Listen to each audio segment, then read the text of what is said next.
இந்தியாவின் 46 பெருநகரங்களில் வாழும் பெண்களில் சுமார் 69 விழுக்காட்டினர் குழந்தை பராமரிப்பு மற்றும் வீட்டு வேலைகள் காரணமாகவே ஊதியம் ஈட்டும் வேலைகளுக்கு செல்ல முடிவதில்லை என்று கூறியுள்ளனர்.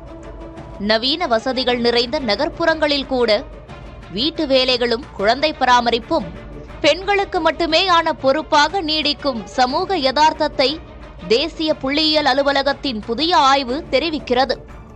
இந்தியாவில் ஒட்டுமொத்த பெண்களின் தொழிலாளர் பங்கேற்பு விகிதம் 30.7 விழுக்காடு மட்டுமே. உலகளாவிய நிலையுடன் ஒப்பிடுகையில் இது மிகவும் குறைவாகும்.